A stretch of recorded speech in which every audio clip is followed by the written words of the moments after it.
Cette vidéo comporte tous les commentaires d'études sur les versets disponibles dans la Bible d'études Esprit et Vie, dans Matthieu chapitre 24.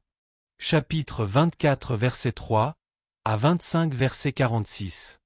Le discours sur la montagne des Oliviers. La prophétie de Jésus a d'abord été une réponse à la question des disciples: quel sera le signe de ton avènement et de la fin du monde? Jésus leur a donné, premièrement, des signes généraux des temps futurs jusqu'au dernier jour, chapitre 24 versets 4 à 14. Deuxièmement, des signes spécifiques annonciateurs des derniers jours de notre ère, à savoir la grande tribulation, chapitre 24 versets 15 à 28. Troisièmement, des signes spectaculaires devant se manifester avec puissance et une grande gloire lors de sa venue triomphale, chapitre 24 versets 29 à 31. Quatrièmement, des avertissements à l'adresse des saints qui passeront par la tribulation afin qu'ils soient attentifs aux signes qui conduiront au retour de Christ aussitôt après cette tribulation, chapitre 24 versets 32 à 35. Cinquièmement, des avertissements à l'adresse des croyants qui vivront avant la tribulation, afin qu'ils soient spirituellement prêts lorsque Christ viendra chercher ses fidèles, car il viendra de façon inattendue et personne ne sait exactement quand cela se produira. Chapitre 24 versets 36 à 51, 25 versets 1 à 30, voir Jean 14 verset 3, note, voir l'article sur l'enlèvement, page 2004. Sixièmement, une description du jugement des nations après son retour sur terre, chapitre 25 versets 31 à 46. Il convient d'observer que la plupart des détails relatifs au retour de Christ ne sont pas révélés dans Matthieu 24. En outre, personne n'a encore déchiffré avec une entière certitude les prophéties concernant les temps de la fin. Le discours de Jésus contient une part de mystère qui exige une certaine humilité de notre part et nous oblige à nous attacher au Seigneur et à lui seul. Au temps de la fin, nous pouvons cependant nous attendre à ce que Dieu nous révèle davantage de choses à propos de cette période, voir Daniel 12 verset 9. Versets 4 à 51. Jésus leur répondit. Les paroles de Jésus que nous lisons dans le discours sur la montagne des Oliviers sont adressées à ses disciples et à tous les enfants de Dieu qui auront été fidèles, et ce, jusqu'à la fin des temps et jusqu'au retour triomphal du Seigneur qui viendra régner sur la terre. 1. Aux chrétiens de la prétribulation, Christ dit qu'ils ne peuvent calculer ou même évaluer la date à laquelle il viendra les chercher, versets 42 à 44. Par conséquent, ils doivent être prêts à tout moment, car il reviendra les chercher pour les emmener au ciel, c'est-à-dire dans la maison de son Père, voir Jean 14 versets 2 à 3, note, à un moment où ils ne s'y attendront pas, voir verset 44, note, voir l'article sur l'enlèvement, page 2004. Deuxièmement, ceux qui se convertiront pendant la grande tribulation pourront connaître le moment de sa venue avec une grande certitude, car Christ leur donne ici des signes qui leur permettront d'anticiper son retour imminent, versets 15 à 29. Quand ils verront ces signes, ils sauront que le Fils de l'homme est proche, à la porte, voir verset 33, note. Verset 4. Les signes de la fin des temps. Au verset 4 à 14, Jésus énumère les signes, voir. Verset 3, qui caractériseront l'époque des derniers jours et qui s'intensifieront avec l'approche de la fin.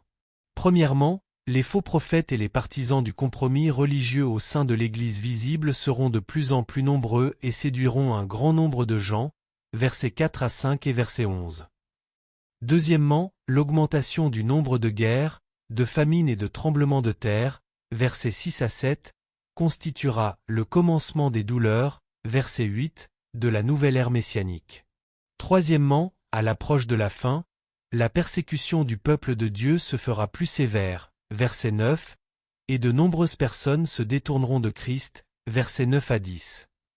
Quatrièmement, la violence, le crime et le mépris de la loi de Dieu augmenteront et l'amour naturel ainsi que l'affection familiale se dégraderont, verset 12, voir Marc 13 verset 12, 2 Timothée 3 verset 3.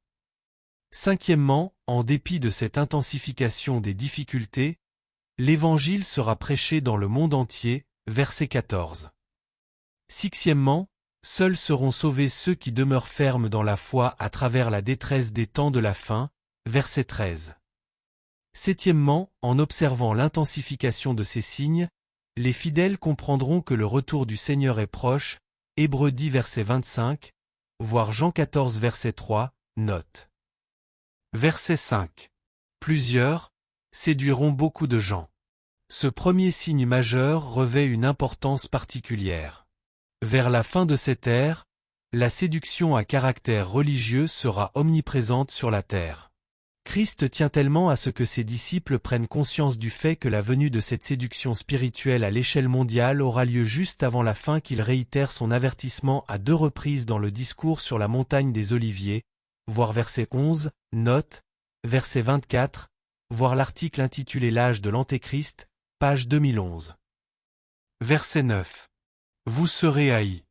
Tous les croyants doivent s'attendre à connaître des moments difficiles pendant leur pèlerinage terrestre.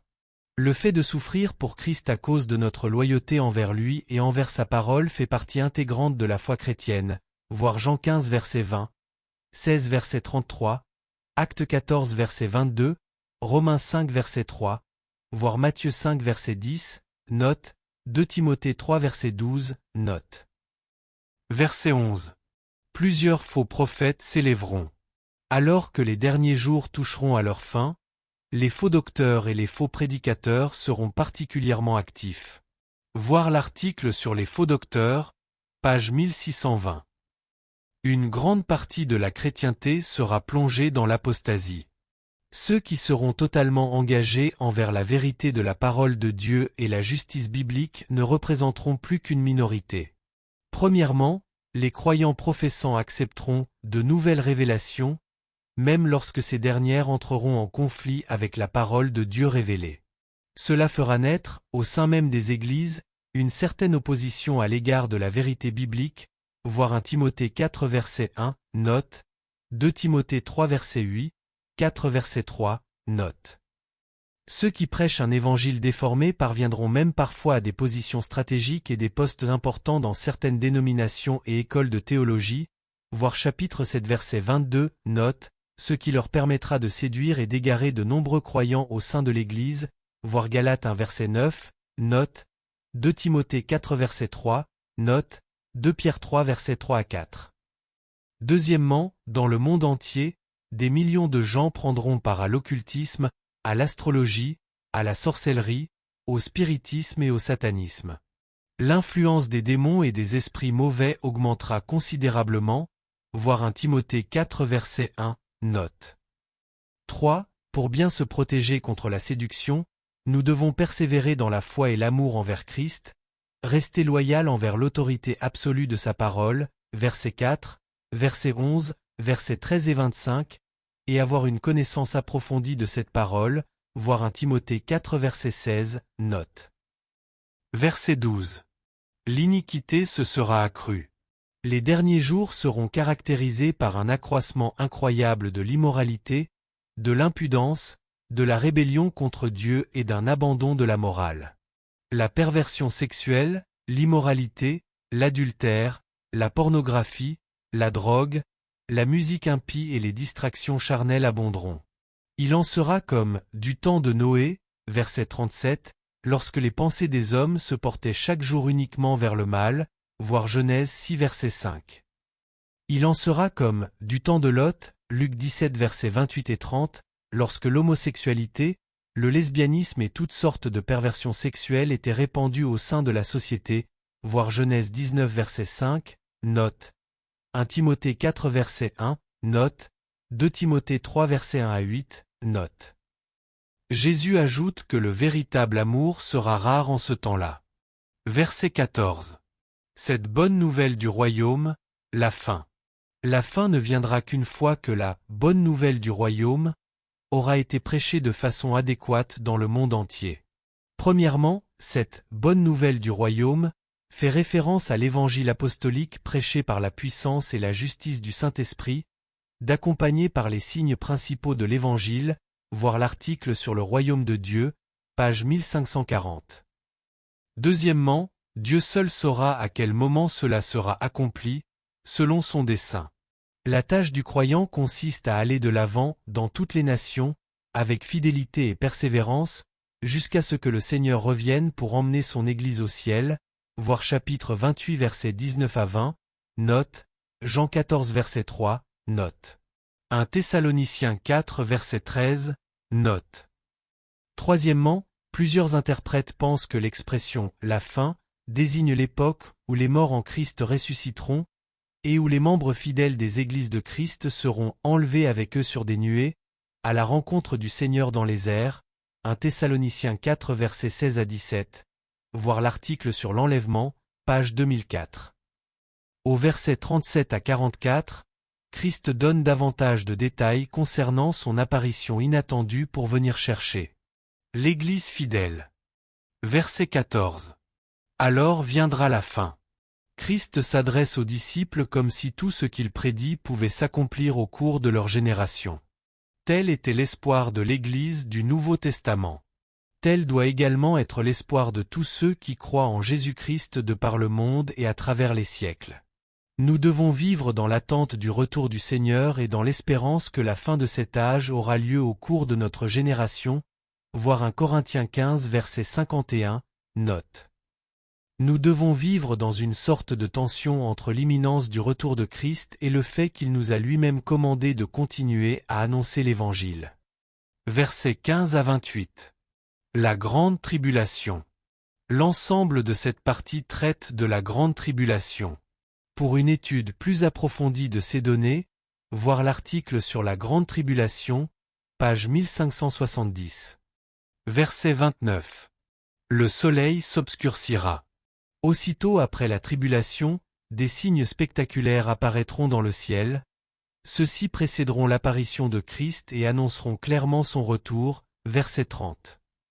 Christ reviendra sur terre en puissance et en gloire, et cela ne surprendra aucun croyant qui sera passé par la tribulation, qui aura prêté attention à la parole de Dieu et qui aura observé les signes du ciel en rapport avec le soleil, la lune, les étoiles et l'ébranlement des puissances des cieux, voir Ésaïe 13 versets 6 à 13, note. Verset 30. Le Fils de l'homme venant. Ce verset décrit le Christ apparaissant dans le ciel après la grande tribulation et les signes cosmiques. Il viendra pour juger les méchants, Apocalypse 19 versets 11 à 20 verset 3, et pour délivrer son peuple fidèle et établir la justice sur la terre, Apocalypse 20 verset 4. Tous les chrétiens, les vivants comme les morts, qui auront été enlevés de la terre au moment de l'enlèvement, voir Jean 14 verset 3, note, voir l'article sur l'enlèvement, page 2004, reviendront avec Christ, lors de son retour avec puissance et une grande gloire, voir Apocalypse 19 verset 14, note. Le « signe » auquel il est fait allusion ici est probablement Christ en personne venant sur les nuées du ciel, entouré d'une lumière brillante. Verset 31. Ils rassembleront ses élus. Lorsque Jésus-Christ reviendra sur terre après la tribulation, les événements suivants auront lieu. Premièrement, le jugement de Dieu à l'encontre des méchants, verset 30, Apocalypse 19 verset 11 à 21, de l'Antéchrist, Apocalypse 19 verset 20, et de Satan, Apocalypse 20 verset 1 à 3. Deuxièmement, le jugement et la séparation de ceux qui vivront sur terre lors du retour de Christ, voir chapitre 13 verset 41, note, 25 verset 32, note. Troisièmement, le rassemblement des saints de tous les âges, y compris ceux qui seront déjà au ciel, voir Marc 13 verset 27, voir Jean 14 verset 3, note, Apocalypse 19 verset 14, note, 20 versets 4 et 6, et de ceux qui seront vivants sur terre lors de l'avènement de Christ, voir chapitre 13 verset 40. Quatrièmement, le règne millénaire de Christ sur la terre, voir Apocalypse 20 verset 4, note. Verset 32. Du figuier.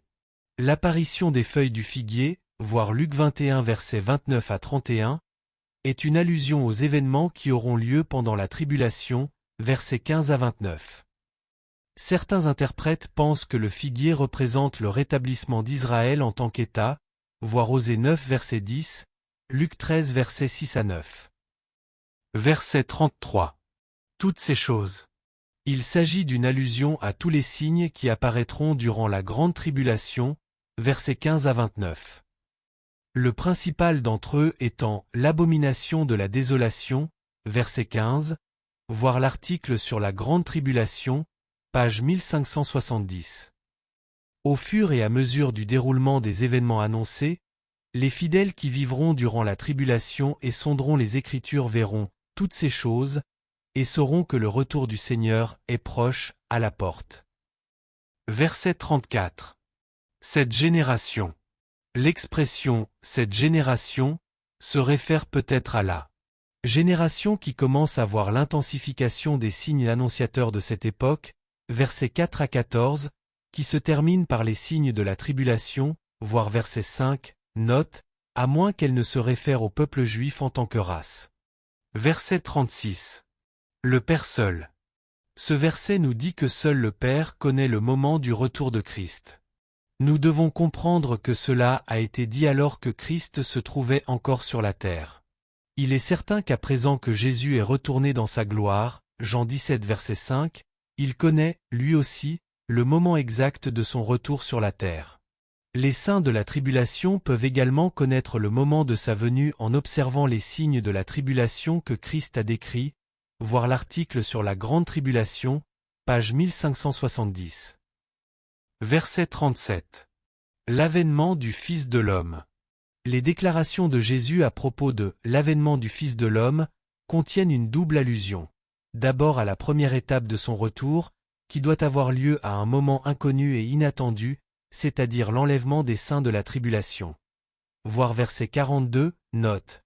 Jean 14 verset 3, note Apocalypse 3 verset 10, note. Voir l'article sur l'enlèvement, page 2004, et ensuite à la seconde étape, qui doit avoir lieu après la tribulation, lorsqu'il détruira les méchants et rassemblera tous les justes dans son royaume, Apocalypse 19 verset 11 à 20 verset 4. Nous retrouvons cette double allusion lorsque Christ décrit trois différentes catégories de gens vivant au temps de Noé, versets 37 à 44. Ces trois catégories et leur relation avec le retour de Christ se présentent comme suit. Premièrement, les incroyants qui vivront à l'époque de la tribulation sont représentés par les victimes du déluge du temps de Noé. Ils ne savent pas quand Christ reviendra, ils ne sont pas préparés à le recevoir et seront donc anéantis à la fin des temps, versets 38 à 39 et verset 43, voir Luc 17 versets 26 à 28. Il s'agit de la seconde étape de son retour, celle qui surviendra après la grande tribulation. Deuxièmement, les croyants qui vivront à l'époque de la grande tribulation sont représentés par Noé. Les signes de la fin des temps permettent aux croyants de la grande tribulation de connaître l'époque précise du retour du Christ et de se préparer afin d'être sauvés. Christ revient pour eux au temps marqué, verset 27, voir Genèse 7 verset 4, voir l'article sur la grande tribulation, page 1570. Il s'agit encore ici d'une allusion à la seconde étape du retour de Christ. Troisièmement, les croyants de notre époque ou les saints qui vivront avant la grande tribulation sont représentés par les disciples de Jésus. Ils ne sauront pas à quel moment Christ reviendra pour les emmener au ciel, versets 42 et 44, voir Jean 14 verset 3 note, voir 1 Thessaloniciens 4 verset 14, aucun signe particulier ne leur indiquera le retour de Christ. En fait, ce dernier déclare que ces événements arriveront d'une manière inattendue, versets 42 à 44. Remarquez que Jésus compare les disciples, c'est-à-dire les saints, les membres de l'Église, non pas à Noé, c'est-à-dire aux croyants issus de la tribulation, mais aux victimes du déluge, comparez le « ils ne se doutèrent de rien » du verset 39 au « vous ne savez pas » du verset 42.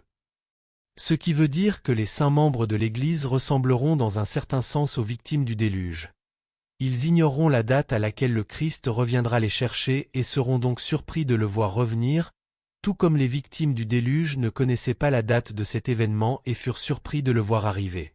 En conséquence, les chrétiens doivent se tenir prêts en tout temps, verset 44. Verset 40. L'un, pris et l'autre laissé. La déclaration de Christ selon laquelle l'un sera pris et l'autre laissé précède son exhortation adressée au sein de l'Église, versets 42 à 44. Par conséquent, Ces paroles se réfèrent probablement aux saints de l'Église qui seront ôtés du milieu des méchants lorsque Christ appellera à lui les fidèles, lors de l'enlèvement, voir Jean 14 verset 3, note, voir l'article sur l'enlèvement, page 2004. Il met l'accent sur l'élément de surprise pour les croyants, voir verset 37, note. Verset 42. Veillez donc. Veiller, en grec grégoréo, est à l'impératif présent, ce qui parle d'une veille constante, dans le temps présent. La raison pour laquelle il faut veiller dès à présent et non uniquement dans l'avenir tient au fait que les croyants d'aujourd'hui ne savent pas quand le Seigneur reviendra les chercher, voir Jean 14 verset 3, note. Il n'y aura aucun signe annonciateur, et personne ne pourra dire avec certitude que Jésus ne peut pas revenir aujourd'hui. En d'autres termes, ils doivent s'engager envers la possibilité historique du retour de Christ à n'importe quel moment, voir verset 44, note, voir Marc 13 versets 33 à 37. Il peut revenir chercher son Église à tout moment. Verset 42. Vous ne savez pas quel jour. Lorsque Christ avertit ses disciples de toujours se tenir prêts, il fait allusion à son retour du ciel pour ôter les chrétiens du monde, c'est-à-dire à l'enlèvement de l'Église, voir Jean 14 verset 3, note, voir l'article sur l'enlèvement, page 2004. Premièrement, Jésus déclare explicitement que sa venue pour son Église avant la tribulation aura lieu de manière inattendue et sans le moindre avertissement. Il déclare que ses disciples non seulement ne connaissent pas le moment de sa venue, mais aussi qu'il reviendra à un moment où ils ne l'attendront pas. Verset 44. Cela indique clairement qu'il y aura un élément de surprise, d'étonnement et d'imprévu pour les fidèles, en particulier lors du retour de Christ. On parle parfois de cet événement comme de la première étape du retour de Christ. Deuxièmement, en ce qui concerne le retour de Christ avec puissance et gloire pour juger le monde après la tribulation, verset 30, Apocalypse 19 versets 11 à 21, cette venue sera attendue, anticipée et annoncée, Luc 21 verset 28, voir verset 33, note, voir l'article sur la grande tribulation, page 1570. Les événements et les signes qui auront lieu durant la tribulation créeront chez les croyants fidèles une certaine attente et assurance, contrairement à l'effet de surprise que les chrétiens d'aujourd'hui éprouveront lors de l'enlèvement, voir verset 44, note, Jean 14 verset 3, note. La venue de Christ après la tribulation est parfois considérée comme la seconde étape du retour de Christ. Verset 43. Le voleur. Le retour de Christ à un moment inconnu sera tout aussi inattendu que la venue d'un voleur qui pénètre dans une maison par effraction. Le vrai disciple doit, de même, être prêt pour l'apparition du Seigneur, verset 44. Verset 44. L'heure où vous n'y penserez pas. Christ fait de nouveau allusion à son retour pour les fidèles à un moment inattendu et inconnu.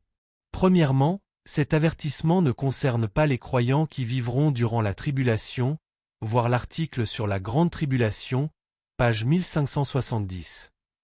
La seule façon d'harmoniser l'enseignement de Christ à propos de son retour inattendu, versets 42 et 44, avec sa déclaration relative à sa venue attendue, verset 33, consiste à présumer que sa venue se fera en deux temps. La première étape comprend le retour de Christ à un moment inattendu pour enlever les croyants de la terre, voir 1 Thessaloniciens 4 verset 17. Voir Jean 14 verset 3, note, Apocalypse 3 verset 10, note, voir l'article sur l'enlèvement 2004, et la seconde étape consiste en sa venue à un moment attendu, c'est-à-dire après la tribulation et les signes cosmiques, versets 29 à 30, pour détruire les méchants et marquer le début de son règne sur la terre, voir verset 42, note, Apocalypse 19 versets 11 à 21, 20 verset 4. Deuxièmement, cette seconde venue de Christ représente un événement unique se déroulant cependant en deux phases distinctes vient en parallèle de la venue de Christ prédite dans l'Ancien Testament. L'Ancien Testament parle d'une seule venue du Messie mais voit son accomplissement se dérouler en deux phases. Sa venue pour mourir pour nos péchés et sa venue pour régner, voir Ésaïe 9 versets 2 à 7, 40 versets 3 à 5, comparé. Ésaïe 61 versets 1 à 3 et Luc 4 versets 18 à 19, voir Ésaïe 9 verset 7, note. Troisièmement, L'avertissement à caractère urgent que lance Christ lorsqu'il nous encourage à toujours être spirituellement prêt pour sa venue inattendue, c'est-à-dire l'enlèvement, s'applique à toutes les générations de chrétiens vivant avant la tribulation, versets 15 à 29. Il y a là une bonne raison de persévérer dans la foi. Verset 48. Mon maître tarde à venir. Les chrétiens qui sont infidèles au Seigneur ne peuvent trouver dans le retour inattendu de Christ une raison de veiller puisqu'ils croient qu'il est impossible que Christ revienne maintenant. Premièrement, tout croyant professant vivant dans le péché qui croit que Christ va retarder son retour de quelques années peut être comparé au méchant serviteur. Une telle personne ne pense pas que le retour du Seigneur puisse la surprendre, voir verset 44, note, Luc 12 versets 45 à 46, note.